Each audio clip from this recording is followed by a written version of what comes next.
দর্শক, আজকে আমরা দেখব মাছের পেটে ইউনূস নবীর জীবনী, ইতিহাস, ইসলামের ইতিহাস। দেখো, পুরোপুরি ভিডিওটা দেখে আসি, চলো।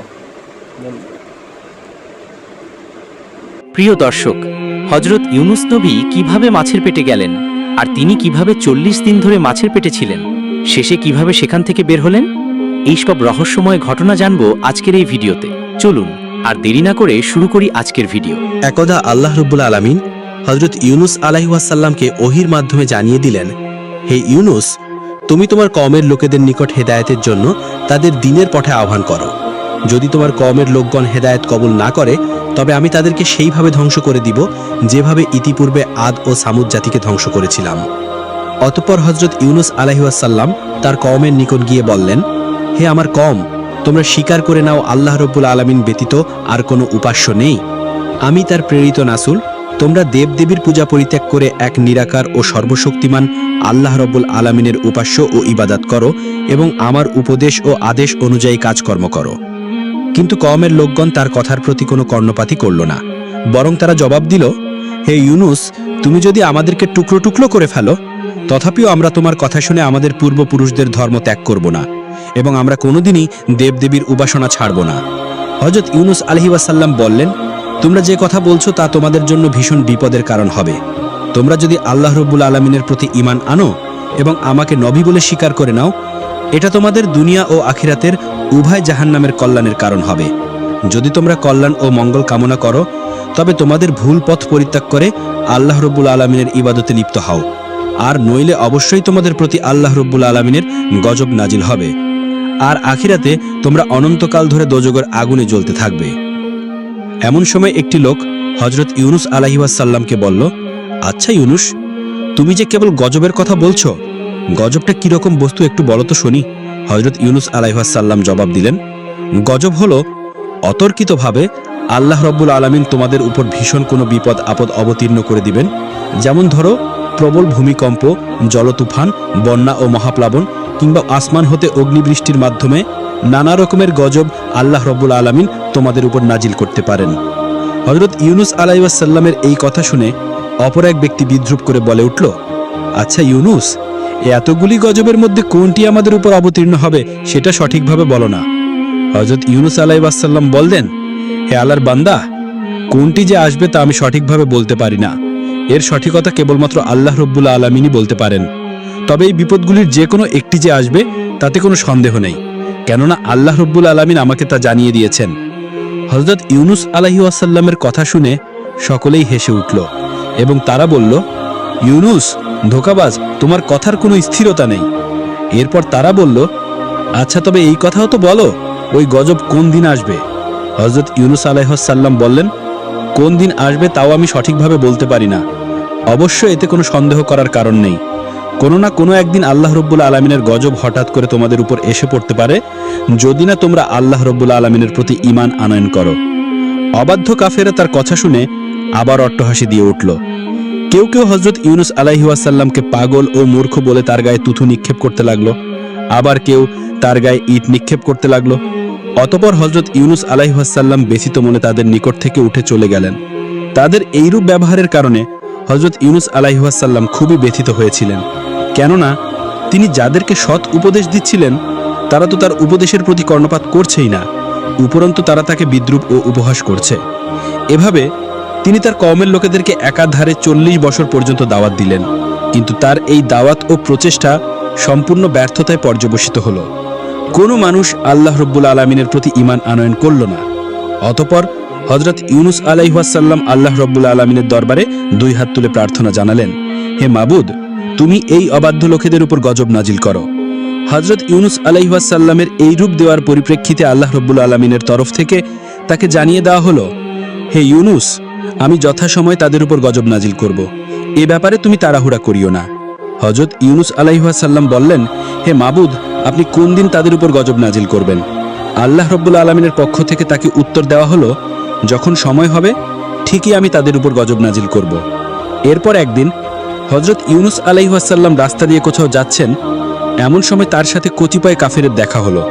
তারা তাকে বিদ্রূপের সঙ্গে জিজ্ঞাসা করল, হে ইউনূস, তোমার আল্লাহর তরফ থেকে আমাদের উপর গজব তো নাজিল হলো না? তোমার আল্লাহর তরফ থেকে আমাদের উপর নাকি গজব আসবে, কিন্তু কই, গজব তো আসছে না।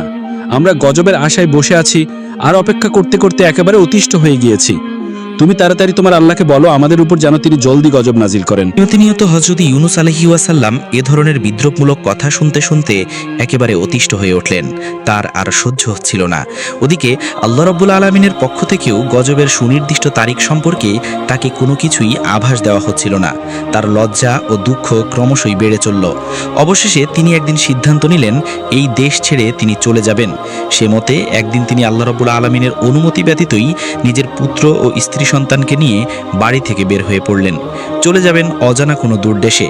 কিন্তু হযরত ইউনুস আলাইহিস সালামের এই কাজটি আল্লাহ রাব্বুল আলামিন তেমন পছন্দ করলেন না। তখন তার উচিত ছিল আল্লাহ রাব্বুল আলামিনের পক্ষ থেকে অনুমতি নেওয়ার। আল্লাহ রাব্বুল আলামিন তাকে অনুমতি দিলেন তারপর দেশ ত্যাগ করে অন্যত্রে চলে যাওয়ার। এদিকে হযরত ইউনুস আলাইহিস সালামের স্বদেশ ত্যাগ করার পরে হঠাৎ একদিন দুপুরবেলা সেই দেশে একটি ভীষণ অবস্থার সৃষ্টি হলো। কোথা থেকে অনেকগুলো মেঘখণ্ড এসে একত্রিত হলো এবং ঘোর কৃষ্ণবর্ণ ধারণ করে সারা দেশকে অন্ধকারাচ্ছন্ন করে ফেলল। দেশের লোকজন এমন দৃশ্য আর কোনোদিন দেখেনি। এই দৃশ্য দেখে তারা অত্যন্ত ভীত ও শঙ্কিত হয়ে পড়ল।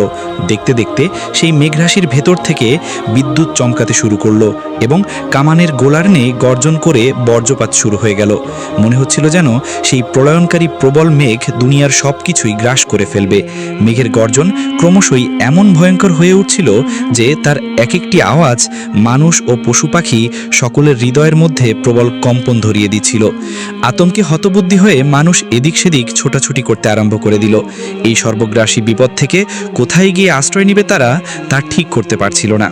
সকলেরই মনে হতে লাগলো যে এটা আর কিছুই নয়, হযরত ইউনুস আলাইহিস সালাম যে তাদেরকে বারবার আল্লাহর গজবের ভয় দেখিয়েছিলেন, নিশ্চয়ই এটা সেই আল্লাহ রাব্বুল আলামিনের প্রেরিত গজব। তখন তারা বুঝতে পারল হযরত ইউনুস আলাইহিস সালাম একজন আল্লাহর সত্য নবী ছিলেন এবং তার ভবিষ্যৎবাণীও সত্য ছিল। এরপরে তারা আর্তনাদ করতে লাগলো, হায় হায়, এখন আমরা কি করব? কে আমাদেরকে এই বিপদ থেকে রক্ষা করবে? হযরত ইউনুস আলাইহিস সালাম তো দেশ ত্যাগ করে চলে গিয়েছেন। দেশে থাকলে না হয় তার কাছে গিয়ে কান্নাকাটি করে তার হাত পা ধরে বলতাম, হে ইউনুস, আমরা তোমার কথা না শুনে অন্যায় করেছি, আর এখন থেকে আমরা তোমার সকল উপদেশ মেনে চলব। তুমি আল্লাহ রাব্বুল আলামিনের নিকট সুপারিশ করো যাতে তিনি আমাদেরকে এই বিপদ থেকে রক্ষা করেন। কিন্তু এখন আমরা হযরত ইউনুস আলাইহিস সালামকে কোথায় পাবো? তিনি তো দেশ ত্যাগ করে কোনো সুদূর অজানা রাজ্যে চলে গিয়েছে। আমরা তো তার কোনো খোঁজ খবরই জানি না। ইউনুস আলাইহিস সালামের কওম এইভাবে সম্পূর্ণরূপে হতাশ ও নিরাশ হওয়ার পরে পরস্পর পরামর্শ করে একটি সিদ্ধান্ত নিল যে, হে সম্প্রদায়ের লোকেরা, আসুন আমরা একটি কাজ করি। হযরত ইউনুস আলাইহিস সালাম যেভাবে মাথা নত করে আল্লাহ রাব্বুল আলামিনের দরবারে প্রার্থনা করতেন, আমরাও সেরূপ করে দেখি। যদি এর মাধ্যমে আল্লাহ রাব্বুল আলামিন আমাদের উপর রহম করেন এবং এই বিপদাপদ থেকে আমাদেরকে যদি মুক্তি দান করেন, তাহলে এর চেয়ে উত্তম জিনিস আমাদের জন্য আর কি বা হতে পারে। তখন সকলেই একত্রিত হয়ে সিজদাতে অবনীত হয়ে আল্লাহ রাব্বুল আলামিনের দরবারে প্রার্থনা করতে লাগলো, হে আমাদের মালিক ও প্রতিপালক, আমরা চরম অপরাধী, আমাদের পাপের কোনো শেষ নেই। হযরত ইউনুস আপনার নবী আমাদেরকে সত্যের পথ দেখিয়েছিলেন, কল্যাণ ও মঙ্গলের পথে আহ্বান করেছিলেন, কিন্তু দুর্ভাগ্যবশত আমরা তার বিরোধিতা করেছিলাম এবং তার কোনো কথাই আমরা গুরুত্ব দেইনি, যার ফলশ্রুতিতে আমরা নিজেরাই নিজেদের ডেকে এনেছি। হে আমাদের দয়াময় প্রভু, আমরা আমাদের ভুল বুঝতে পেরেছি। আমরা আপনার কাছে অনুতপ্ত ও লজ্জিত। আমরা আর কোনোদিনই এইরূপ ভুল করব না এবং আমরা অন্যায় পথ পরিত্যাগ করে আপনার খাঁটি বান্দায় পরিণত হব। হে আমাদের মাবুদ, দয়া করে আপনি আমাদেরকে এই কঠিন বিপদ থেকে রক্ষা করুন। আপনি তো বান্দার প্রতি মহা দয়াবান ও কৃপাশীল। তাদের ঐরূপ করুণ ও আন্তরিক প্রার্থনার ফলে তাদের প্রতি আল্লাহ রাব্বুল আলামিনের দয়া হলো এবং তিনি তাদের উপর আসন্ন গজবকে প্রত্যাহার করে নিলেন। অল্পক্ষণের মধ্যেই আকাশ পরিষ্কার হয়ে গেল। এরপর তাদের মধ্যে স্বস্তি ফিরে আসলো। তারপর ইউনুস আলাইহিস সালামের কওম সর্বত্রে তাকে খুঁজতে লাগলো, কিন্তু কোথাও তারা তার কোনো সন্ধান পেল না। তখন তারা আল্লাহ রাব্বুল আলামিনের দরবারে সকলে মিলে প্রার্থনা করলো, হে মাবুদ, তুমি আমাদের নবীকে আমাদের মাঝে আবার ফিরিয়ে দাও। আমরা তাকে সাদরে গ্রহণ করব এবং তার সকল উপদেশগুলি মেনে চলব। হযরত ইউনুস আলাইহিস সালামের কওমের মতো এরূপ বিশাল একটি জাতি একত্রে ঈমান গ্রহণ করার ঘটনাটি ছিল সত্যি পৃথিবীর ইতিহাসে বিরল। হযরত আবু বকর রাদিয়াল্লাহু তাআলা আনহু হতে বর্ণিত একটি হাদিসের মাধ্যমে জানা যায় হযরত রাসূল আকরাম সাল্লাল্লাহু আলাইহি ওয়াসাল্লাম বলেছেন, হযরত ইউনুস আলাইহি ওয়াসাল্লামের কওমের মধ্যে প্রাপ্তবয়স্ক ও বুদ্ধিমান পুরুষের সংখ্যা ছিল 1 লক্ষ। এছাড়া নারী ও বালক বালিকার সংখ্যা ছিল প্রায় 3 লক্ষ। এদিকে হযরত ইউনুস আলাইহি ওয়াসাল্লাম স্বদেশ ত্যাগ করা বের হয়ে কিছুদূর চলার পরে তিনি একটি নদীর তীরে গিয়ে উপস্থিত হলেন। তখন তিনি তার 2 পুত্র ও স্ত্রীকে নিয়ে একত্রে নদী পার হওয়ার চিন্তা ভাবনা করতে লাগলেন। কিন্তু তিনি ভেবে দেখলেন সকলকে নিয়ে একত্রে নদী পার হওয়া সম্ভব নয়। তাই তিনি তার বড় ছেলেটিকে নদীর তীরে দাঁড় করিয়ে রেখে ছোট ছেলেটিকে কাঁধে তুলে নিলেন এবং তার স্ত্রীর হাত ধরে নদী পার হতে লাগলেন। প্রথমত নদীর মধ্যে কোনো ঢিলই ছিল না, কিন্তু যেই না হযরত ইউনুস আলাইহিস সালাম নদীর মাঝ বরাবর পৌঁছালেন, এমনি নদীতে প্রবল ঢেউয়ের শুরু হলো। হঠাৎ করে এরকম বিপদে হযরত ইউনুস আলাইহিস সালাম কি করবেন কিছুই ঠিক করতে পারছিলেন না। তিনি তার স্ত্রীকে শক্তভাবে ধরে রেখেছিলেন, কিন্তু স্রোতের গতি এতই প্রবল ছিল যে তিনি আর তাকে ধরে রাখতে পারলেন না। স্ত্রী তার হাত থেকে ফসকে চলে গেল। স্ত্রীকে রক্ষা করতে গিয়ে যখন তিনি তার প্রতি মনোনিবেশ করেছিলেন, তখন তার ঘাড়ের উপরে থাকা ছোট ছেলেটির প্রতি তিনি অন্যমনস্ক হয়ে পড়েছিলেন। আর সেই কারণে তার ছোট ছেলেটিও ঘাট থেকে পড়ে গিয়ে নদীর স্রোতের সাথে কোথায় যেন বিলীন হয়ে গেল। তাদের মধ্যে কাউকেই তিনি উদ্ধার করতে সক্ষম হলেন না। তখন নদীর পাড়ে রেখে আসা বড় ছেলেটিকে উদ্ধার করার জন্য যেই না নদীর পাড়ের নিকটবর্তী হলেন, তখন তিনি দেখতে পেলেন একটি বাঘ তার ছেলেটিকে আক্রমণ করে তাকে ধরে নিয়ে দ্রুত জঙ্গলের মধ্যে চলে গেল। তখন আর তিনি কি করবেন? এভাবেই তিনি স্ত্রী পুত্রকে হারিয়ে শোকাহত মনে একাই নদীর পাড় ধরে সম্মুখে চলতে লাগলেন। বহুদূর পথ অতিক্রম করার পর তিনি দেখতে পেলেন একটি বিরাট নদীর কোলে একটি জাহাজ নোঙর করা রয়েছে। বহু যাত্রী পূর্বে সেই জাহাজে আরোহণ করেছিল, তিনিও তাতে আরোহণ করলেন।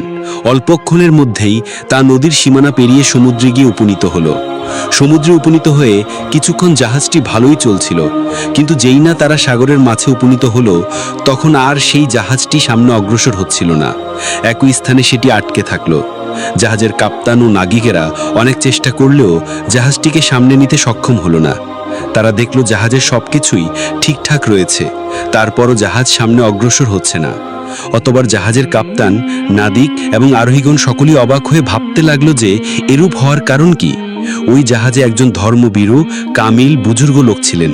তিনি বললেন, নিশ্চয়ই জাহাজে এমন একজন গোলাম আছে যে তার মালিকের কাছে না বলে পালিয়ে এসেছে এবং সে এই জাহাজে আরোহণ করেছে, আর তার পাপের কারণে জাহাজ সামনে চলছে না।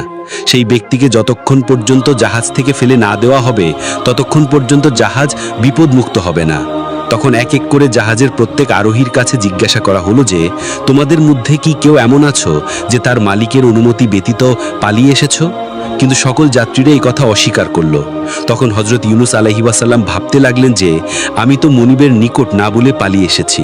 আমি আমার মহান প্রতিপালক সর্বশ্রেষ্ঠ আল্লাহ রাব্বুল আলামিনের অনুমতি না নিয়েই স্বদেশ ত্যাগ করে বিদেশের পথে রওনা করেছি। আমার মতো এত বড় পাপী আর কে হতে পারে? এই কথা চিন্তা করে তিনি জাহাজ কর্তৃপক্ষের নিকট গিয়ে বলেন, আমি আমার মালিকের নিকট না বলে পালিয়ে এসেছি। আপনারা আমাকে সাগরে ফেলে দিন। আমাকে সাগরে নিক্ষেপ করা হলে জাহাজ চলতে শুরু করবে এবং আপনারা সকলেই বিপদমুক্ত হয়ে যাবেন। ইউনুস আলাইহিস সালাম এই কথা বললেও তার লাবণ্যময় চেহারা দেখে কেউই বিশ্বাস করতে পারল না যে তিনি কারো গোলাম হতে পারেন। কোনো গোলামেরই আচরণ এবং কথাবার্তা এরূপ হতে পারে না, বরং তাকে সকলেই বিশেষ কোনো সম্ভ্রান্ত লোক বলে মনে করতে লাগলো। কিন্তু হযরত ইউনুস আলাইহিস সালাম যখন নিজেকে বারবার অবাধ্য গোলাম বলে তাদের নিকট প্রকাশ করতে লাগলো, তখন জাহাজের লোকজন বাধ্য হয়ে একটি সিদ্ধান্ত নিল যে সেই অবাধ্য লোকটিকে ধরার জন্য লটারি করা হবে। এরপর তারা লটারি করলো, কিন্তু যতবারই তারা লটারি করলো, প্রত্যেকবারই হযরত ইউনুস আলাইহিস সালামের নাম উঠল। তখন তাদের কাছে হযরত ইউনুস আলাইহিস সালামকে সমুদ্রে নিক্ষেপ করা ছাড়া আর কোনো উপায় ছিল না। অতএব তারা তাকে সমুদ্রে নিক্ষেপ করলো।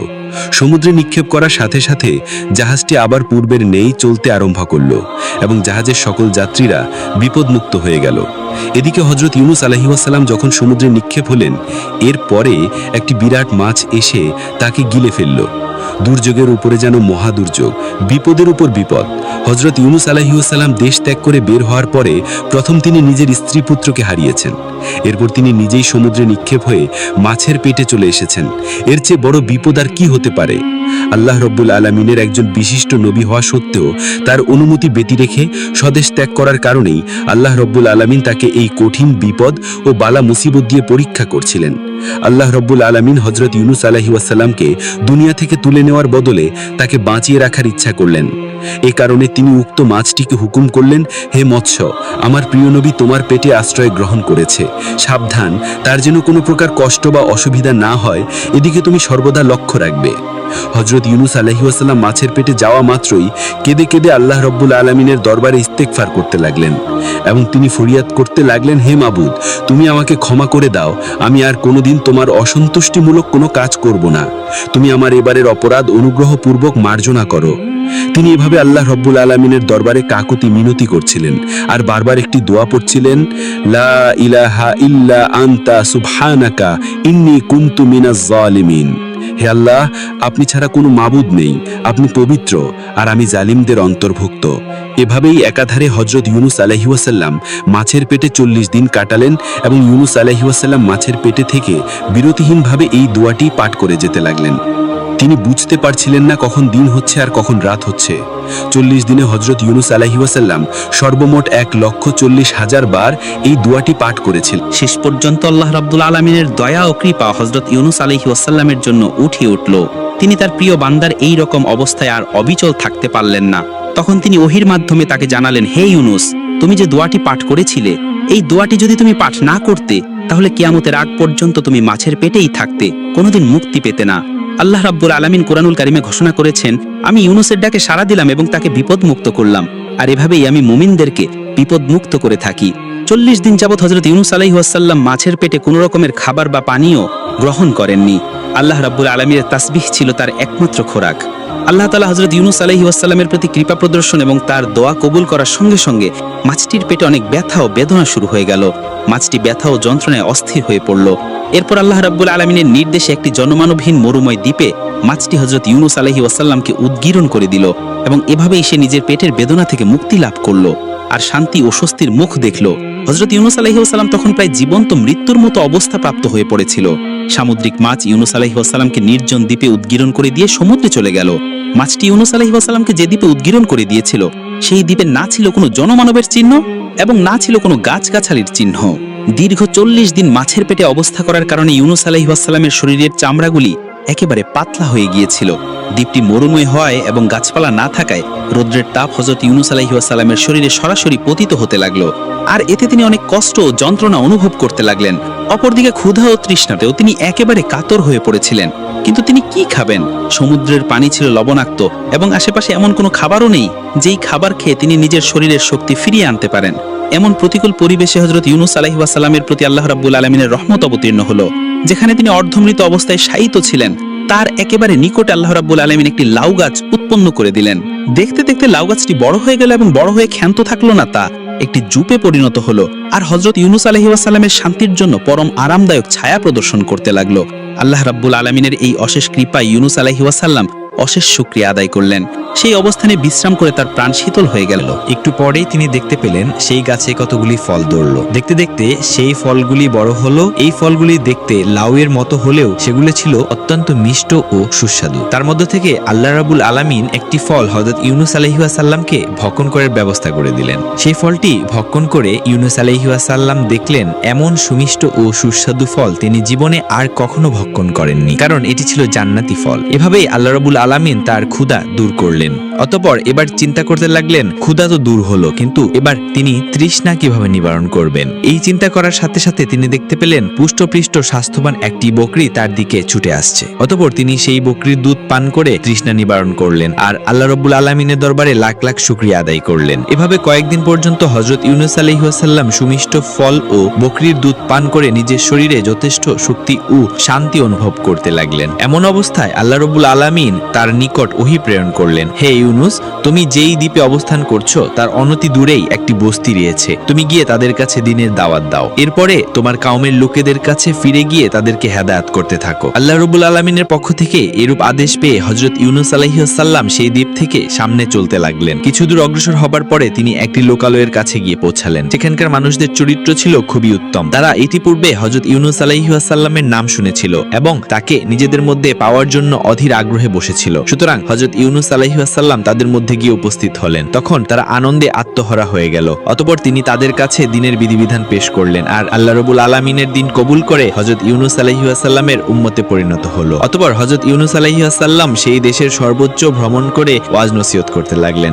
একদা তিনি একটি মজলিসে ওয়াজ করছিলেন, এমন সময় কোথা থেকে যেন নবীর স্ত্রী ও তার ছোট ছেলে সেখানে এসে উপস্থিত হলো। নবী তাদেরকে দেখে অত্যন্ত অবাক হলেন এবং আল্লাহ রাব্বুল আলামিনের দরবারে অশেষ শুকরিয়া আদায় করলেন। অতঃপর তিনি তার স্ত্রীর নিকট তাদের বেঁচে থাকার ঘটনাটি জানতে চাইলেন। স্ত্রী বললেন, আমরা আপনার হাত থেকে ছুটে পানির মধ্যে হাবুডুবু খাচ্ছিলাম। প্রবল স্রোতে কখনো আমাদেরকে পানিতে তলিয়ে নিচ্ছিল, আবার কখনো উপরে ভাসিয়ে রাখছিল।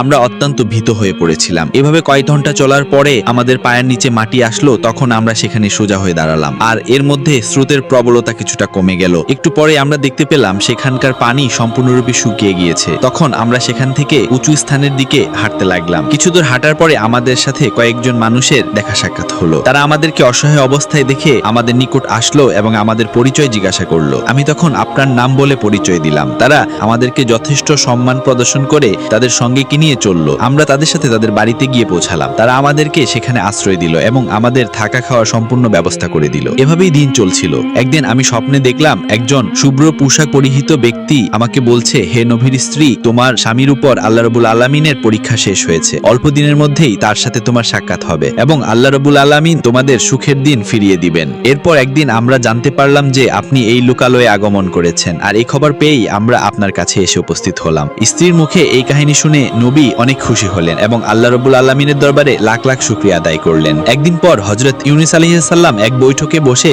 কয়েকজন লোককে উপদেশ প্রদান করছিলেন। এমন সময় একজন লোক সেখানে এসে উপস্থিত হয়ে বললেন, হুজুর, কিছুদিনের আগের ঘটনা। আমরা 8 থেকে 10 জন লোক একটি জঙ্গলে কাঠ কাটার উদ্দেশ্যে গমন করলাম। হঠাৎ আমরা দেখতে পেলাম একটি বাঘ একটি বালককে নিয়ে দ্রুত জঙ্গলের অভ্যন্তরে চলে যাচ্ছে। তখন আমরা সকলে মিলে অস্ত্রশস্ত্র নিয়ে বাঘটিকে ধাওয়া করলাম। আমাদের ধাওয়া খেয়ে বাঘটি বালকটিকে ছেড়ে চলে গেল। বালকটি সম্পূর্ণ মুমূর্ষ অবস্থায় পড়েছিল। এরপর আমি ও আমার বন্ধুরা বালকটিকে বাড়িতে নিয়ে এসে অনেক চিকিৎসা ও সেবা যত্ন করলাম, যার কারণে সে সম্পূর্ণরূপে আরোগ্য লাভ করলো এবং সুস্থ হয়ে উঠল। সুস্থ হওয়ার পরে সে তার সম্পূর্ণ ঘটনা আমাদেরকে খুলে বলল এবং সে বলল যে আমি আল্লাহর নবী হযরত ইউনুস আলাইহিস সালামের পুত্র। তখন হযরত ইউনুস আলাইহিস সালাম বললেন, আমার পুত্র কোথায়? তাকে জলদি নিয়ে এসো। লোকটি বলল, হুজুর, এখনই আমার সঙ্গের লোকজন তাকে নিয়ে আপনার কাছে উপস্থিত হবেন। এর কিছুক্ষণ পরে হযরত ইউনুস আলাইহিস সালামের ছেলেটিকে নিয়ে কিছু লোক তার কাছে উপস্থিত হলো। ছেলেকে এভাবে অকল্পনীয় ভাবে ফিরে পেয়ে হযরত ইউনুস আলাইহিস সালাম আল্লাহ রাব্বুল আলামিনের দরবারে লাখ লাখ শুকরিয়া আদায় করতে লাগলেন এবং তার দুই চোখ দিয়ে অবিরল দ্বারায় আনন্দের অশ্রু বেগুলিত হতে লাগলো। স্ত্রী পুত্রকে ফিরে পাওয়ার পরে হযরত ইউনুস আলাইহিস সালাম চিন্তা করলেন এবার তাকে স্বদেশ পানি ফিরে যেতে হবে, কারণ এটাই ছিল আল্লাহ রাব্বুল আলামিনের নির্দেশ।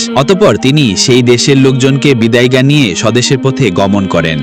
প্রিয় দর্শক, এই ছিল মহান আল্লাহর এক প্রিয় নবীর কাহিনী, যার ধৈর্য, তৌবা আর আল্লাহর প্রতি ভরসা আজও আমাদের জন্য বড় শিক্ষা।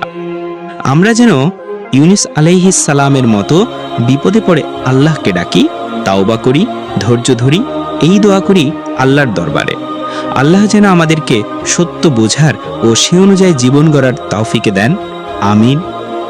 ভিডিওটি যদি আপনার ভালো লেগে থাকে একটা লাইক দিন, নিচে কমেন্ট করে মতামত জানান আর নতুন নতুন ইসলামিক কাহিনী পেতে সাবস্ক্রাইব করতে ভুলবেন না। আল্লাহ হাফেজ, দেখা হবে পরের ভিডিওতে ইনশাআল্লাহ।